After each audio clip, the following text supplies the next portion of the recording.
And a happy Wednesday, a happy hump day to all of you. Thanks for joining us as always. It is very much appreciated. Back home here in Foxborough and happy to be back home. We're looking to hit 1,250 subscribers on the YouTube channel by the end of this weekend. Please help us get there. Don't forget to rate and review on Apple Pods and Spotify. And back in the YouTube world, give us that thumbs up. Every single thumb means an awful lot to this operation, as you know. So give us that thumbs up.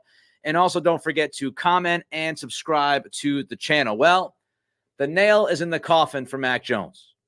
Mac is done in New England. He is donezo. And if you thought that there was even a sliver of a chance of Mac getting back on the field, as I had mentioned yesterday, because the quarterback situation here for the Patriots is so bad, I would not completely rule it out. But now I can completely rule it out. The nail is in the coffin. Mike Giardi yesterday, Boston Sports Journal, reported that Mac had started to lose the room, right? And Giardi actually wrote about this and talked about this after that Saints game, the game that I went to and had to just watch that atrocity play out on the football field at Gillette Stadium. And Giardi had reported back then that Mac had lost a good bit of the huddle after that Saints game. And Giardi wrote yesterday, that has not improved. Even after getting that Buffalo win on his resume, the room knows Jones isn't the answer. And in talking to a couple of sources, the players think it's time for a change. Giardi also mentioned the report last week about Jones infuriating the coaches wasn't some one-off. That feeling has been building this fall. As I had one team source express to me Monday, it's almost like they were sold a bill of goods about who Mac was, which has unraveled. Trying to make sense of that last line. They were sold a bill of goods. The coaches have been infuriated by Mac Jones. Who's selling the bill of goods here? Was it Belichick? It has to be Belichick, right? Is this Bill O'Brien? Look, I don't know. I'm just reading what Mike writes. But that reads to me like Bill O'Brien is pissed that he's had to deal with Mac Jones, and he feels like he was sold the bill of goods by Bill Belichick. It might not be O'Brien. Of course, O'Brien knew Mac Jones a little bit. That was overplayed. Their time together in Alabama when Bill O'Brien was coming in and Mac was leaving. But it could be Bill O'Brien. It could be, I don't know, Troy Brown. Is Troy Brown going to talk like that? I don't know. So which coaches are we talking about? And if they feel like they've been sold the bill of goods, who sold them that bill of goods? It's got to be the head coach. I don't think Robert Kraft is walking downstairs and talking to the position coaches. At least not enough to sell them on something. Then we had this today about Mac from Andrew Callahan of the Boston Herald. Andrew does great work. Whether Mac Jones loses the starting job or not, he's already lost one thing, the locker room. One team source said the locker room is 80-20 out on Mac. 80-20. Last time I checked, that is not good math for the QB. Another said the vast majority of players are done with him. Both sources said the lack of belief spreads to throughout both the offensive side and defensive side. There's a shared sense that Jones' worst mistakes negate the best efforts of his teammates. Nail in the coffin. It has officially been hammered straight directly into that coffin. You lose the team, you lose your job. When you're the quarterback and the guys in the locker room don't believe in you, look, I couldn't care less about Tommy on formerly known as Twitter and how he feels about Mac Jones and whether he should play or not. I couldn't care less with how I feel. I couldn't care less about anybody else except the guys in that locker room. Even the coaching staff. The coaching staff has to deal with the rest of that locker room. And when you have the team, if it is 80-20, if 80% of this team is out on Mac, Mac is done. It doesn't even matter if Mac somehow turned things around, which again, I said yesterday, I found very, very, very unlikely after what we witnessed on Sunday against the Colts. But even that is shot. Even that 0.5% chance is shot because the team doesn't believe in him. And when the team doesn't believe in the quarterback has a massive issue. You can get over some turnovers. You can deal with struggles. You can deal with some bad games. You can't deal with the rest of the guys in that room, or at least 80% of them saying, that guy doesn't have it. He does not have it. I've said it before and I'll say it again. Players know. Said that yesterday when I talked about Devin McCourty. Players know. It might have been Monday. All of the time has blurred together during my trip. But we talked about it with Devin McCourty earlier in the week when McCourty looked at this roster, looked at this team and said, we don't have enough. Belichick and Kraft thought they had enough. Players know. Players know when guys aren't that dude. And how long of a process this has been, we don't know. Again, Mike Giardi was talking about this after the Saints loss. But slowly but surely, the vast majority, reportedly, of this locker room has got to the point of saying, we don't believe in this guy. You lose the team, you lose your job. If those guys don't believe in you, you're done. And, these two reports, not only does it feel like Mac is done in 2023, but it does feel like Mac is done with the Patriots. And I did not want to go that far. Again, I'm more patient than others. And I look at the rest of this roster and I look at the quarterback situation, and I did not rule out Mac coming back and playing for this team this year, given the Bailey Zappi and Will Greer reports and how those guys have stunk it up at practice. It wasn't a defense of Mac earlier in the week. It was looking at this awful situation at that position, the most critical position in football, and Bill Belichick has royally screwed it up. Even if you don't believe in Mac, he has just totally bombed this. Just totally bombed it. But now when you look at this, you can't change the entire team. You're going to have a lot of these guys that are in the locker room. Not as many as other teams. We've talked about this, about 1/3 of this team walking into free agency. But a lot of these guys in the room are going to be back in the room in 2024. And Mac, once he's dead to them, he's dead to them. I don't think we're going to have a Mac Jones Undertaker gif on X where he pops up and looks around. I find that hard to believe. So the thought process that I had about what you would do with the quarterback this year and what you would do with the quarterback position going into 2024, the idea of, hey, maybe you keep Mac and have him in a quarterback competition if you don't have a chance to land a really good quarterback via the draft or free agency. If you can't find that guy, then it doesn't hurt to bring Mac back at least as maybe a QB2, making less than $3 million, yada, yada, yada. Now you can't even feel that way. It's time to remove him from the locker room. If 80% of that locker room is out on him, you can't do it. Can't do it, won't do it. So I think this is the end of Mac in New England. And we'll see where he ends up. We'll see where he goes and whether or not it's a great fit for him. He's going to get another chance. I know people think, oh, Mac's done. He sucks. He'll never be a quarterback in the league again. He will get another chance. Jack Jones was picked up by the Raiders yesterday. The quarterback position, you always get a second chance unless you're a complete screw-up off the field. And Mac has not been that guy. So Mac will get another shot, but it's not going to be here in New England, not with him losing the locker room. And this is good news for Patriots fans if you're in favor of the tank, and I think all of us at this point should be in favor of this team losing as many games as humanly possible the remainder of this year.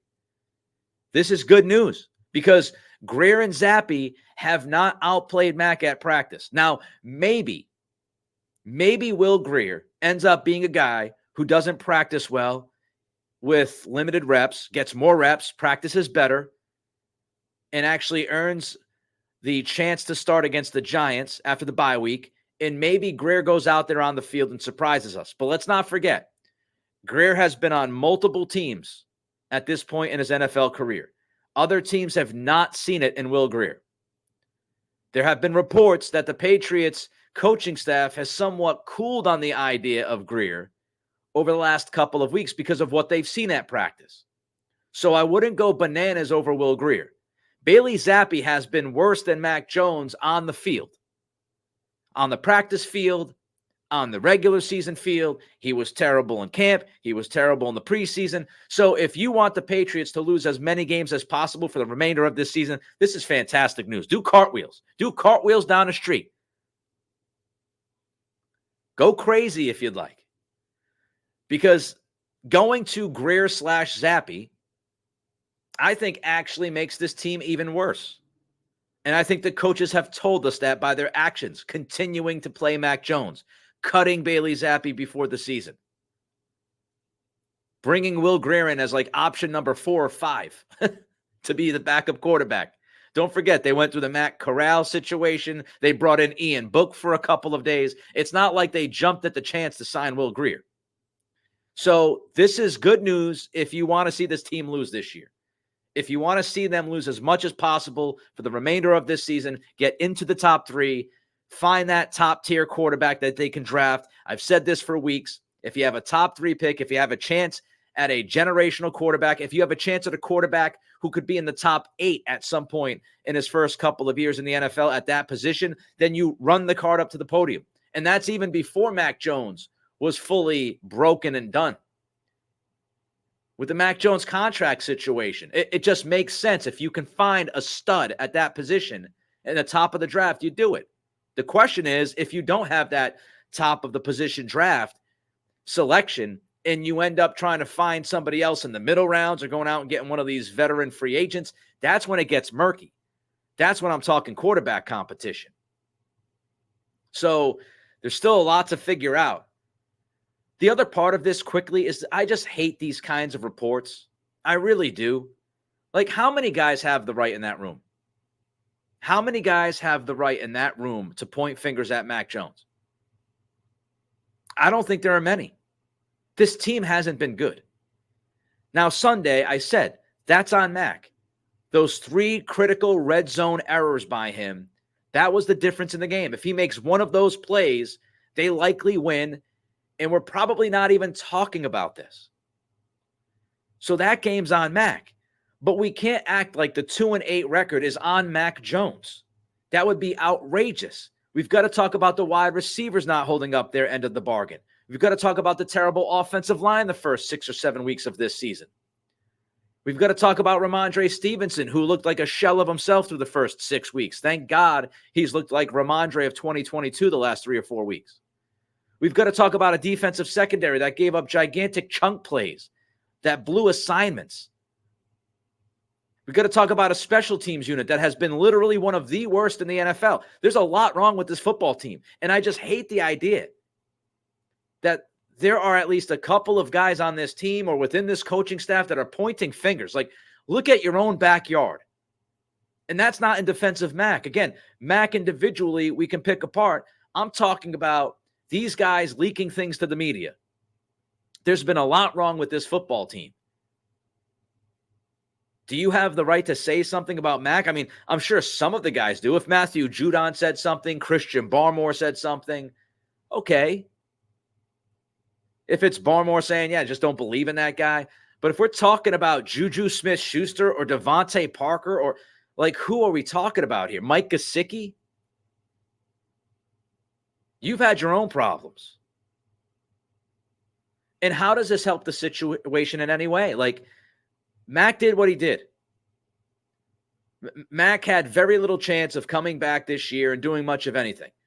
I don't know what this accomplishes. Maybe it's, a couple of guys, a few guys taking advantage of the situation when Mac looked like, the absolute worst during that interception against the Colts, and that is one of the worst interceptions that you'll ever see at any level of football. It was that bad. Maybe they took advantage of the timing and said, oh, this is the time to put the nail in the coffin. But I just don't know how this helps in any way. How does this help in any way? All it does is bring up even more questions about Mac. These guys are going to be asked about Mac in the locker room, and whoever ran their gums to the media now put everybody else in the crosshairs of the media to answer these questions. It's not fair to anybody else in that room. Keep it behind closed doors. Why do you have to announce this to the world? Why does anybody have to say anything to the media about Mac Jones being dead to the team? His level of play isn't good enough. He goes to the bench. Leave it to the coaches.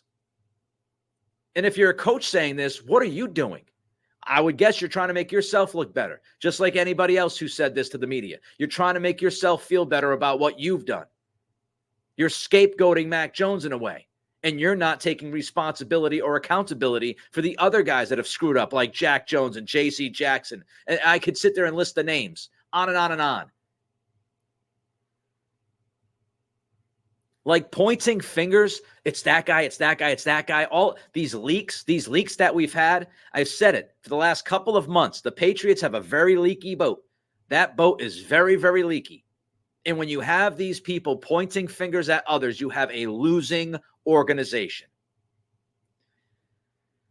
All right. Don't forget, we're trying to hit 1,250 subscribers on YouTube by the weekend. Give us that thumbs up. Give us the like. Don't forget to comment. Don't forget to subscribe. And if you're listening to Apple Pods and Spotify, rate and review. All right, let's talk about the other mess.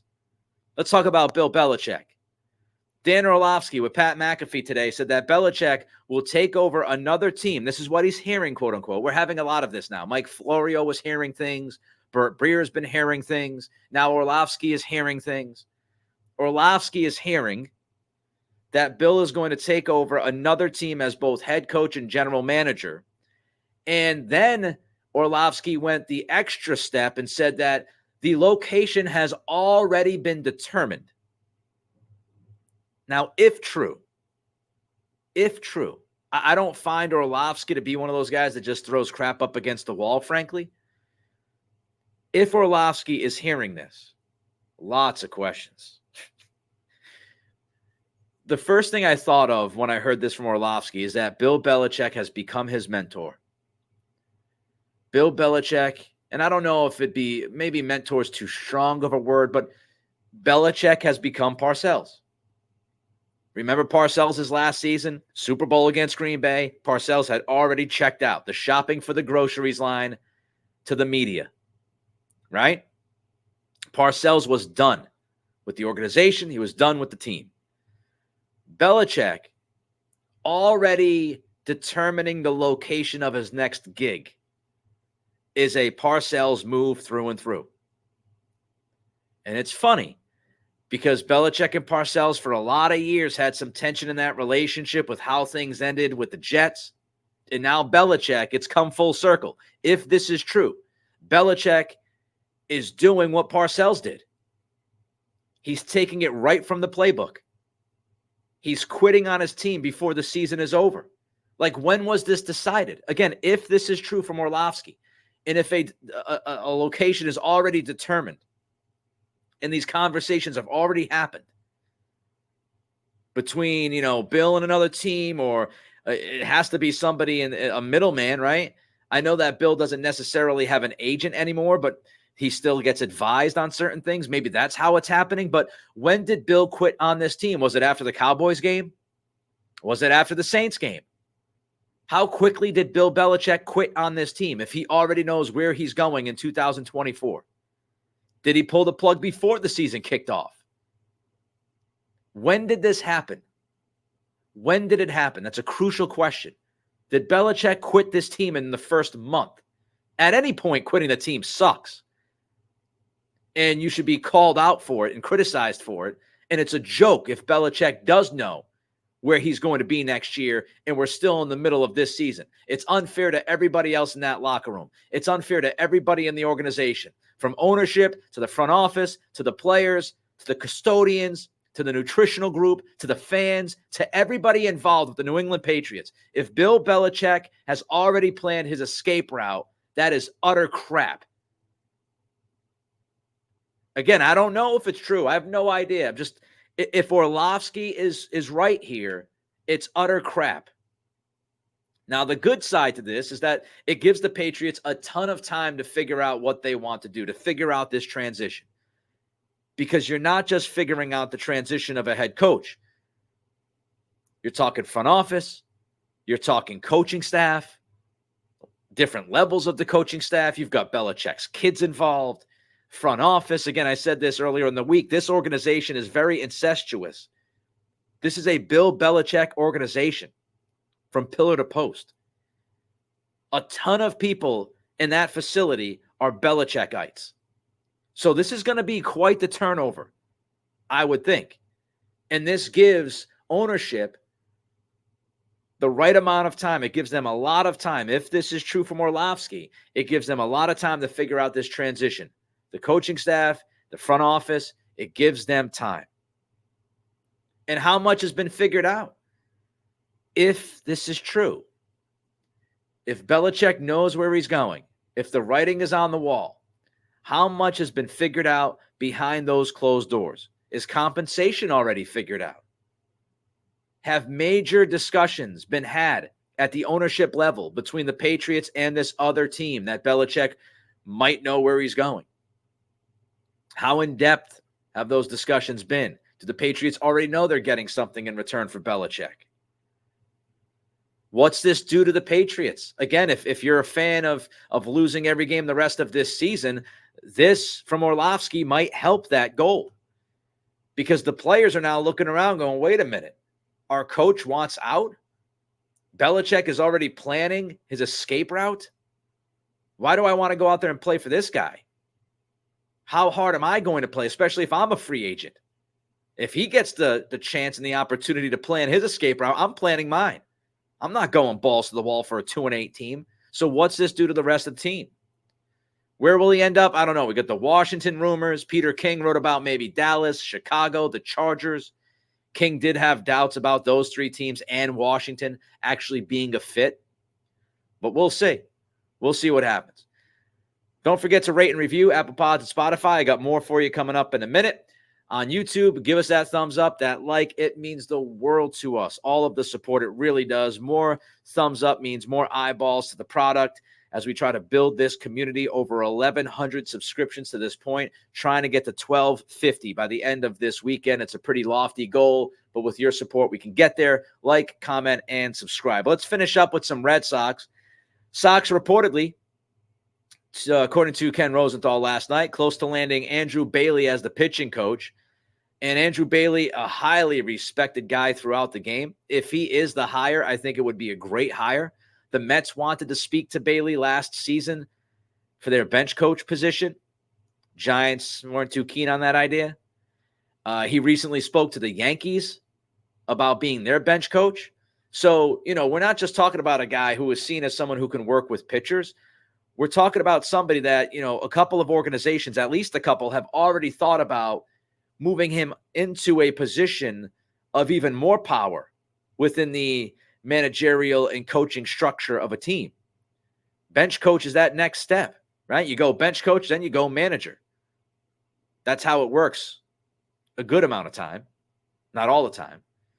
But the Mets and the Yankees were both interested in having Bailey as their bench coach, at least to talk to him. And that tells you the amount of respect that Bailey has in the game, not just as a pitching coach, but just as somebody who knows the game. He pitched for a number of years at the big league level. His resume is impressive. Give you a few things here. Jen McCaffrey in The Athletic. In his second season in San Francisco, Bailey helped the Giants to a 3.25 ERA in 2021, second only to the Dodgers. Bailey's staffs in San Francisco ranked among the top half of teams in baseball in ERA the past 3 seasons. Among pitchers Bailey helped with the Giants, Logan Webb emerged as a rotation mainstay. Veteran Alex Cobb had 2 of his best seasons of his 12-year career. Kevin Gausman arrived in San Francisco ahead of Bailey's first season in 2020. Gausman's ERA before Bailey got there was 3.62 in 12 games. But the following year, with Bailey, Kevin Gausman dominated with a 2.81 ERA over 33 starts. He finished in 6th place in the Cy Young vote in the NL. Journeyman relievers Jose Alvarez and Zach Little each had breakout seasons in 2021 under Bailey. This goes on and on and on. I mean, he's gotten the most out of a lot of the guys he's worked with as a pitching coach. So the reputation is there. The resume is there. I think it would be a very good hire. I also wouldn't go too crazy about Craig Breslow and be like, oh, Breslow's the man. Not yet. We have to acknowledge that if Bailey lands in Boston, Breslow and Bailey are BFFs. That helps. I'm sure that Breslow did not have to recruit as hard with Bailey as he would have with a lot of other guys in the game. This is one of his best friends. As soon as Breslow got the job, a lot of people were talking about, well, get ready for Bailey as the possible pitching coach. So I would not overrate Breslow's ability to bring in Bailey if it does end up happening because of that connection. But it's still a great hire if he comes in. And it's a good job by Breslow to finish the deal. Some other Red Sox news. Sox are expected to bid on Yamamoto and be in on Otani. Those reports coming from Jeff Passan and others. The Red Sox will bid on Yamamoto and they will be in on Otani. The one thing that I would lead with when I read these kinds of reports is that the Red Sox understand the mission. The mission this offseason, we've covered it before. We will cover it again. We'll cover it every single time they make a move this offseason. The number one priority for the Red Sox is pitching. The number two priority for the Red Sox is pitching. The number three priority for the Red Sox is pitching. You get the point. And the Red Sox, they understand the mission. We had them speaking to Montgomery's representation a week ago. We have them looking to bid on Yamamoto. They're looking at Otani. They want to be in on Otani. Now, of course, Otani not going to pitch this coming year. Who knows if he's going to pitch ever again? A couple of Tommy Johns. We'll see. But they understand the mission. It is clear. They're going after pitching and they're being aggressive about it, which is the second point. They're not shopping for the blue light specials. I love this fact that we're hearing the Red Sox in on Otani, in on Yamamoto, in on Montgomery, interested in those guys, having those conversations. I'm thrilled to hear that. We're not talking about some guy on a one-year deal worth $12 million. We're not discussing the James Paxtons of the world. We're not discussing the Corey Klubers. We're talking about the top names that are available in the category where the Red Sox desperately need help. And that is a step forward. Now, the third and final point is, will the Red Sox actually go all the way? There's one thing to talk about it. There's another thing to be about it. Will the Red Sox actually go all the way with these guys? Or is this just some leakage from the agents and from the Red Sox to make everybody feel better about the Red Sox and what they're going to do this offseason or what they're trying to do? You could always spin this in a few weeks and say, hey, we were in on Otani, just couldn't get him. We bid on Yamamoto, just couldn't get him. We tried for Montgomery, didn't get him. You can play that game. So it's great that they're going after these guys reportedly, that they're interested in them. But will they be competitive at the top of the spending mountain? That is the question. Is this going to the dealership trying to look for a sweetheart deal? Or are you going into that dealership saying, that's the car that I want. That's the truck that I want. And I know it costs $80,000, but I'm putting my money on the table and I'm bringing that baby home tonight. Or you're going in there and kicking the freaking tires. We'll see. But I like what I've heard so far. Gives me at least a little bit of hope, a little bit of optimism about what the Red Sox might do this offseason. All right, that'll do it. Patriots, Red Sox for you today. Again, trying to hit 1,250 subscribers on YouTube. Don't forget to give us that thumbs up. Don't forget to comment. Don't forget to subscribe. And if you're listening to Apple Pods and Spotify, rate and review there as well. Until tomorrow, it's the Nick Cattle Show.